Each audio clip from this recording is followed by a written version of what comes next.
एक घने और सुंदर जंगल में गजराज नाम का एक समझदार और ताकतवर हाथी रहता था। गजराज को जंगल के सभी जानवरों का दोस्त और संरक्षक माना जाता था। वह अपनी ताकत का इस्तेमाल कभी भी किसी को डराने या परेशान करने के लिए नहीं करता था, बल्कि वह हमेशा दूसरों की मदद करने के लिए तैयार रहता। उसकी यही खासियत थी, जिससे पूरा जंगल उसे बहुत सम्मान देता था। समस्या की शुरुआत। उस जंगल में एक बड़ा और सुंदर तालाब था, जहां सभी जानवर पानी पीने और अपनी प्यास बुझाने आते थे। हिरण, बंदर, खरगोश, तोता और अन्य छोटे बड़े सभी जानवरों का एक प्रिय स्थान था। लेकिन गर्मी के मौसम में जब सूरज तेज चमकने लगा, तो धीरे धीरे तालाब का पानी सूखने लगा। जानवरों के लिए पानी की समस्या खड़ी हो गई। छोटे जानवर जैसे तोता, गिलहरी और खरगोश सबसे ज्यादा चिंतित थे।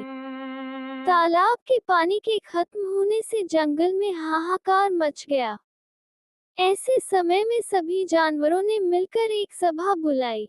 सभा में तोते ने चिंता जताई, अगर पानी खत्म हो गया तो हम सब मर जाएंगे।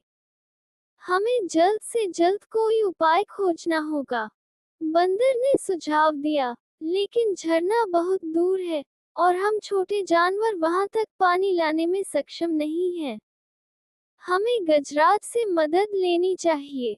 गजराज का वादा। सभी जानवर गजराज के पास पहुंचे और उनसे मदद की गुहार लगाई। गजराज ने सबकी परेशानी सुनी और गंभीरता से सोचा। फिर उसने कहा, चिंता मत करो मेरे दोस्तों, मैं इस समस्या का हल निकालूंगा। ये जंगल मेरा परिवार है और अपने परिवार की मदद करना मेरा कर्तव्य है। गजराज ने योजना बनाई कि वह पास के पहाड़ की तलहटी में स्थित बड़े झरने से पानी लाएगा। हालांकि झरना जंगल से काफी दूर था और वहां तक का रास्ता खतरों और कठिनाइयों से भरा हुआ था। साहसिक यात्रा। अगली सुबह गजराज ने अपनी सूंड में एक बड़ा मटका पकड़ा और झरने की ओर चल पड़ा। रास्ते में उसे कई मुश्किलों का सामना करना पड़ा। घने जंगल की कांटेदार झाड़ियों और उबड़-खाबड़ रास्तों को पार करते हुए वह आगे बढ़ता गया। तेज धूप और थकावट के बावजूद उसने हार नहीं मानी। रास्ते में शेर ने उसे रोकने की कोशिश की। शेर ने गुर्राते हुए कहा, गजराज, इस रास्ते से आगे जाना खतरनाक है, तुम वापस लौट जाओ। गजराज ने शांत स्वभाव और दृढ़ता से उत्तर दिया, शेर भाई, यह मेरी जिम्मेदारी है। अगर मैं नहीं गया तो जंगल के सारे जानवर प्यास से मर जाएंगे। ये यात्रा उनके जीवन के लिए बहुत जरूरी है। शेर को उसकी बात समझ में आई और उसने रास्ता छोड़ दिया। पहली सफलता। कई घंटों की कठिन यात्रा के बाद गजराज झरने तक पहुंचा। उसने अपनी सूंड और मटके में पानी भरा और जंगल की ओर लौटने लगा। जब वह जंगल पहुंचा, तो सभी जानवर खुशी से झूम उठे। हर जानवर ने अपनी प्यास बुझाई और गजराज का आभार व्यक्त किया। स्थायी समाधान की ओर। लेकिन गजराज को पता था कि रोज रोज झरने से पानी लाना कोई स्थायी समाधान नहीं था।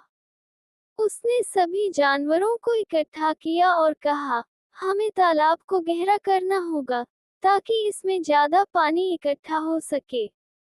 साथ ही हमें झरने से तालाब तक एक नहर बनानी होगी, जिससे झरने का पानी तालाब में लगातार आता रहे। सभी जानवरों ने गजराज की योजना का समर्थन किया। छोटे जानवर जैसे खरगोश और गिलहरी मिट्टी खोदने में मदद करने लगे। पक्षियों ने झरने तक रास्ता दिखाया। गजराज ने अपनी ताकत से बड़े पत्थरों को हटाया और रास्ता साफ किया। एकता और मेहनत का फल। कुछ दिनों की कड़ी मेहनत के बाद नहर बनकर तैयार हो गई और झरने का पानी तालाब में बहने लगा। तालाब फिर से पानी से भर गया। अब जंगल के सभी जानवर चैन की सांस ले सकते थे। खुशी और सम्मान। सभी जानवर गजराज के पास आए और बोले, गजराज, तुमने हमारी जान बचाई है। तुम न केवल हमारे नेता हो, बल्कि हमारे संरक्षक और सच्चे मित्र भी हो। गजराज मुस्कुराया और कहा, ये हमारी एकता और मेहनत का नतीजा है। अगर हम सब साथ काम करें, तो कोई भी समस्या बड़ी नहीं होती। कहानी की सीख। ये कहानी हमें सिखाती है कि सच्चा नेता वही होता है, जो दूसरों की भलाई के लिए काम करे। गजराज ने अपनी ताकत, समझदारी और साहस से यह साबित कर दिया कि एकता और मेहनत से हर समस्या का समाधान संभव है।